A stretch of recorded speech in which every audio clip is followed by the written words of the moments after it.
sekalian, marilah kita simak bersama pengarahan Sekretaris Jenderal Kementerian Dalam Negeri sekaligus memimpin jalannya rapat pada hari ini. Yang terhormat Bapak Dr. Insinyur Muhammad Hudori MSI, disilakan. Baik, bismillahirrahmanirrahim. Assalamualaikum warahmatullahi wabarakatuh. Selamat siang, salam sejahtera bagi kita semua. Om Swastiastu, Namo Buddhaya, salam kebajikan. Yang kami hormati Pak Irjen Kementerian Dalam Negeri, yang saya kira hadir bersama kita, ada di sebelah kanan kami. Kemudian yang kami hormati Pak Dirjen Keuangan Daerah, ini juga yang hadir ada di sebelah kiri kami. Kemudian teman-teman sahabat-sahabat kami yang hadir juga pada saat ini, saya kira hadir juga Pak Kepala Badan Penelitian dan Pengembangan, terima kasih Pak. Kemudian Pak Sahnen Hamdani, terima kasih. Pak Dirjen Pemdes, kemudian yang saya hormati Pak Dirjen, Pak Staf Khusus Menteri Dalam Negeri, kemudian teman-teman yang mewakili kementerian, yang mewakili komponen Kementerian Dalam Negeri dan BNPB, saya kira ini hadir lengkap secara fisik, yaitu dari pejabat pimpinan tinggi Pratama, Bapak Ibu hadirin yang saya hormati. Kemudian yang tidak kalah pentingnya, saya juga menyampaikan dan sekaligus menyapa yang saya hormati Pak Dirjen Perimbangan Keuangan, Kementerian Keuangan, Pak Prima, saya kira hadir, terima kasih. Kemudian Pak Rudi, ini sahabat saya yang sudah lama nggak ketemu juga, Pak Rudi, terima kasih atas kehadirannya. Kemudian yang saya hormati Pak Deputi Bidang Pengawasan Penyelenggaraan Keuangan Daerah, PPKP, Pak Dadang, terima kasih yang hadir secara virtual. Kemudian yang saya hormati para gubernur seluruh Indonesia dan juga para bupati wali kota seluruh Indonesia atau yang mewakili. Kemudian hadirin yang berbahagia. Tama-tama bila kita panjatkan puji dan syukur kehadirat Allah Subhanahu wa taala, Tuhan yang Maha Esa, bahwa pada siang hari ini kita dapat hadir yaitu dalam acara rapat koordinasi evaluasi penyelenggaraan APBD tahun 2020. Bapak Ibu hadirin yang saya hormati, sebagaimana kita ketahui bersama, anggaran kita baik APBN maupun APBD ini kita tinggal punya waktu 10 hari ke depan saya kira. Makanya ini sangat singkat sekali. Jadi 10 hari ke depan itu kira-kira nanti langkah-langkah apa dan upaya-upaya apa yang harus dilakukan terutama dalam rangka penyerapan APBD tahun 2020.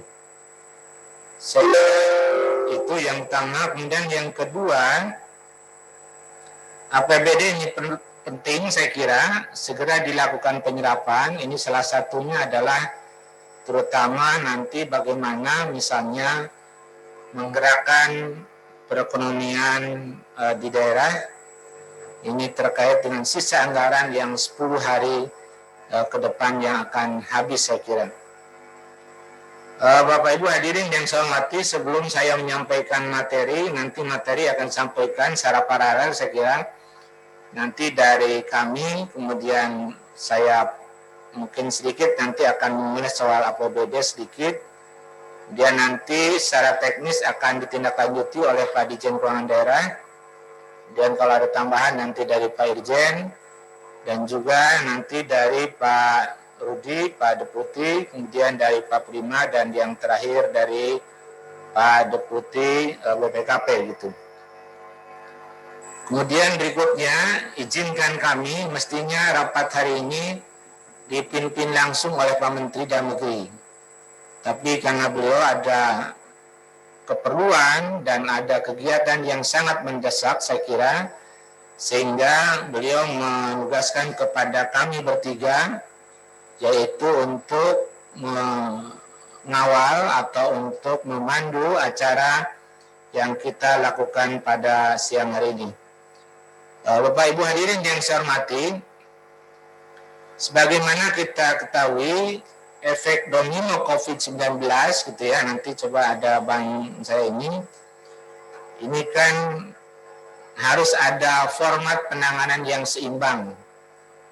Ya, satu sisi ini makin baik gitu ya, dan lebih-lebih nanti sudah ada vaksin ditemukan, dan mudah-mudahan ini harus segera. Kemudian pabrik tutup dan transportasi juga dibatasi karena COVID, saya kira terjadi PHK, pendapatan menurun, pengangguran juga meningkat, saya kira. Kemudian yang terakhir adalah kemiskinan juga meningkat. Saya kira ini adalah salah satu efek domino dari COVID-19 gitu. Ini lanjut saja supaya nanti lebih singkat. Berikutnya saya ingin sampaikan, ini diagnosa kondisi perekonomian terkini di Indonesia, saya kira. Yang pertama, COVID-19 ini masih terjadi eskalatif, tambahan kasus maupun kematian gitu ya. Jadi saya kira ini kan dari hari ke hari fluktuasinya masih terus-menerus. Jadi bisa turun, kadang juga naik gitu kan ya. Kemudian yang berikutnya terjadi gelombang baru di Amerika dan Asia. Kemudian yang terakhir ini COVID-19 Indonesia juga ini tren kenaikan kembali. Jadi sekarang ini disinyalir ada tren kenaikan kembali, terutama misalnya di DKI dan seterusnya. Kemudian berikutnya dari sisi perbankan, saya kira likuiditas masih terjaga, kemudian termitigasi dari kenaikan DPK, ini disumbang tabungan masyarakat dan penempatan dana, kemudian kecukupan modal terjaga, kemudian penyaluran kredit sangat rendah, bahkan kontraksi akibat ekspansi bisnis tersendat, gitu ya, oleh demand yang masih lemah. Kemudian yang terakhir, NPL ini masih kondusif meski kewaspadaan terhadap kesehatan perbankan perlu dijaga terus gitu. Dari sisi yang lain, saya sampaikan soal dunia usaha. Ini kinerja UMKM mulai membaik dan menjadi bantalan di tengah pandemik, saya kira. Saya kira ini semua sudah tahu, UMKM ini salah satu tulang punggung gitu ya, untuk membangkitkan ekonomi kita di era pandemi. Saya kira hal ini juga sebagaimana kita ketahui adanya banyak stimulus ya Pak Irjen, Pak Dirjen Keuangan Daerah dan teman-teman, saya kira yang juga banyak digulirkan untuk stimulus UMKM yang oleh pemerintah. Dan berikutnya korporasi besar khususnya di sektor-sektor yang terdampak COVID ini masih menghadapi tantangan tengah masih rendahnya permintaan dan aktivitas ekonomi. Kemudian berikutnya kalau kita lihat diagnosa kondisi perekonomian terkini, ini aktivitas sosial dan konsumsi. Jadi aktivitas masyarakat membaik meski terbatas pada hal pokok, saya kira. Konsumsi masyarakat bawah dan rentan terjaga didukung oleh program perlindungan sosial, saya kira. Kemudian yang terakhir, konsumsi masyarakat menengah ke atas masih sebatas kebutuhan dasar. Nah, ada beberapa faktor positif saya kira. Yang pertama saya sampaikan tadi, perkembangan vaksin global cepat gitu ya, namun faktor kompleksitas pengadaan dan distribusi perlu diwaspadai. Saya kira kita sudah tahu vaksin pertama sudah datang di negara kita dan ini sedang dilakukan satu penelitian di BPOM dan mudah-mudahan dalam waktu yang sesegera mungkin akan segera gitu ya. Kemudian yang tidak kalah penting saya kira adalah Undang-Undang Ciptaker, yaitu Undang-Undang Nomor 11, yaitu untuk mendorong perbaikan iklim usaha. Implementasi kebijakan menjadi kunci keberhasilan dalam meningkatkan investasi dan penciptaan lapangan pekerjaan. Dan yang berikutnya, ekonomi global lebih kondusif. Ya, kita bisa melihat kemarin terpilihnya pemerintahan AS yang diharapkan menghindari sikap proteksionisme gitu. Dan yang terakhir, ekonomi Tiongkok, saya kira ini sebagai mitra dagang utama Indonesia ini harus segera pulih gitu. Bapak Ibu hadirin yang saya hormati, sekarang lembar berikutnya ini adalah dampak COVID-19 terhadap pertumbuhan ekonomi. Ini saya kira 2020 ini menjadi titik balik pertumbuhan membaik, yaitu didorong realisasi belanja negara meningkat secara signifikan. Kita tahu kontraksi ekonomi di kuartal kedua terutama Indonesia itu kan turun di minus 5,32%, saya kira ya Pak Dijen. Dan sekarang sudah mulai naik lagi walaupun masih minus, yaitu di sekitar 3,49 gitu. Saya kira ini adalah dampak COVID terhadap pertumbuhan ekonomi. Terus saja. Nah, ini ditinjau dari perubahan defisit, saya kira dalam beberapa hari yang lalu pada saat Pak Menteri rapat koordinasi, saya kira ini juga sudah disampaikan, terutama ini melihat soal perubahan defisit dan pertumbuhan ekonomi tekan Indonesia. Ini saya kira kalau kita lihat diagram ini kan masih lebih moderat dibanding rakyat di negara lain, saya kira. Jadi kita bisa lihat posisi kita di sebelah kanan ini. Ya, jadi pertumbuhan ekonomi dan defisit fiskal negara G30 ASEAN. Ya, jadi yang pertama yang saya sampaikan, dampak COVID-19 ini memberi dampak pada kinerja ekonomi di berbagai dunia. Artinya inilah, saya kira melihat Indonesia ini sangat bagus itu dibandingkan dengan negara-negara lain. Kemudian kebutuhan penanganan krisis juga mendorong diluncurkannya stimulus dalam jumlah besar. Nah, sebagai konsekuensi penurunan pertumbuhan ekonomi dan pelebaran defisit terjadi secara luas. Dan jika dibandingkan di banyak negara, terutama G20 dan ASEAN, penurunan pertumbuhan ekonomi dan kenaikan defisit Indonesia ini terhitung tadi saya sampaikan masih moderat gitu ya. Tadi kontraksi ekonomi 5, sekian persen, kemudian minus gitu, kemudian ada juga kenaikan lagi. Terus saja saya kira, terus mana ini? Nah, ini kalau kita lihat proyeksi pertumbuhan ekonomi Indonesia, saya kira Pak Rudi, Pak Prima, Pak Dadang, saya kira sebelum ekonomi, ya proyeksi pertumbuhan kita, saya kira ini berdasarkan pemerintah, ya ADB, IMF, World Bank, dan OECD, ini kan kita berada di 5,3% gitu ya. Kemudian Maret, kemudian ada penurunan menurut pemerintah, minus 0,4 sampai 2,3, ADB 2,5, IMF 0,5, World Bank itu minus sampai dengan 2,1 dan OECD 4,8. Dan Mei Juni juga ini terjadi penurunan, saya kira minus ya gitu. Ini pada saat 2020, September Oktober yang saya sampaikan tadi ini 1,7 sampai 0,6 minus gitu ya menurut pemerintah. Kemudian ADB minus 1,0, kemudian IMF 1,05, World Bank 2,0 sampai dengan 1,6 minus, dan OECD ini paling besar sekitar minus 3,3. Nah, 2021 harapannya ini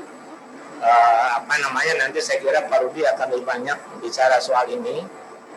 Ini harapannya mudah-mudahan ini akan tetap naik gitu ya di 2021 misalnya dengan pertumbuhan kita, walaupun tadi sudah ada minus, tapi saya kira tadi minusnya sudah turun dari 5,39 menjadi 3,2 sekian persen gitu. Jadi saya kira itu dari sisi proyeksi pertumbuhan ekonomi. Terus, nah ini kebijakan strategi PEN, gas dan rem yang saya sampaikan tadi sebetulnya. Jadi Pak Presiden itu selalu menyampaikan perlu ada keseimbangan strategi gas dan rem itu. Strategi itu maksudnya adalah bagaimana pemerintah berupaya menekan penyebaran pandemi COVID-19. Itu strateginya. Strategi rem maksudnya. Tapi strategi gas itu bagaimana mendorong laju perekonomian itu melalui dukungan dan stimulus. Saya kira inilah yang disampaikan oleh Pak Presiden, perlu ada satu keseimbangan yang pas antara gas dan rem itu. Kapan kita nginjek rem dan kapan kita harus nginjek gas, saya kira. Nah, penanganan dampak kesehatan dan ekonomi berjalan beriringan, saya kira ini ada dua. Yang pertama, pemerintah terus berupaya menangani dampak kesehatan, dukungan anggaran, saya kira semua sudah tahu. Kemudian ada satgas kesehatan, tenaga kesehatan, upaya pengadaan vaksin yang saya sampaikan di awal tadi. Kemudian yang kedua, penanganan dampak kesehatan membutuhkan peningkatan disiplin masyarakat yang kita kenal dengan 3M atau 4M, memakai masker, mencuci tangan dengan sabun, kemudian menjaga jarak, kemudian yang terakhir menghindari kerumunan. Itu remnya di satu sisi juga harus perlu gas. Gas ini dari sisi ekonomi nasional yang terkontraksi, ya gitu, ini harus distimulus agar dapat bangkit kembali. Saya kira ini poinnya ini yang harus dilakukan gitu ya. Kemudian berikutnya sekali lagi Pak Presiden, saya ingin menyampaikan ulang saja, ini berkali-kali beliau menyampaikan istilahnya harus mencari keseimbangan yang pas. Keseimbangan yang pas itu, ya strategi pemerintah sejak awal adalah mencari titik awal keseimbangan. Saya ingin bacakan saja, ini adalah poin Pak Presiden. Sekali lagi mencari titik keseimbangan, kesehatan masyarakat, kesehatan publik ini tetap nomor satu, tetap yang harus diutamakan, inilah prioritas. Tetapi prioritaskan kesehatan bukan berarti mengorbankan ekonomi, saya kira. Nah, jika kita mengorbankan ekonomi, ini sama saja dengan mengorbankan kehidupan puluhan juta orang.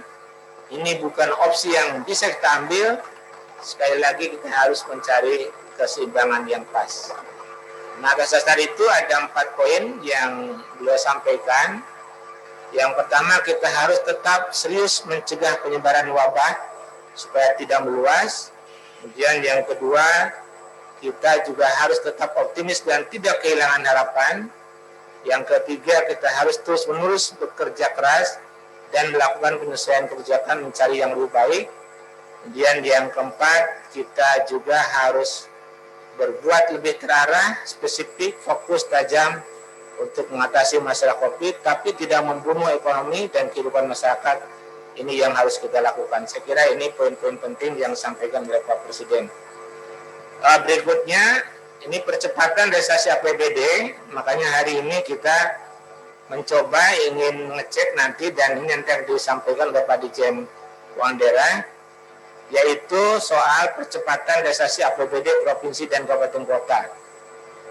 Saya kira kita sudah punya dasar hukum Pak Dirjen ya, Permendagri nomor 20 tahun 20, ada 3 fokus bidang, kesehatan, ekonomi, dan JPS. Dan kalau kita lihat sisi kiri kanan, dan rangka percepatan penggunaan APBD dan atau perubahan perkada tentang penyebaran APBD untuk percepatan dengan COVID, itu yang kiri kalau kita lihat. Dan yang kedua adalah percepatan pengutamaan pelaksanaan instruksi Menteri Dalam Negeri.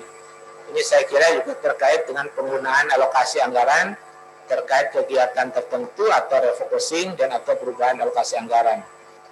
Jadi saya kira Pak Prima, kita ada Pak Dirjen, ini ada kerjasama antara Kementerian Dalam Negeri dan Menteri Keuangan. Saya kira dari inti kerjasama adalah meminta kepala daerah melakukan penyesuaian belanja daerah. Dan yang kedua, meminta juga kepala daerah untuk melakukan pengutamaan penggunaan anggaran dan metode pelaksanaan kegiatan anggaran.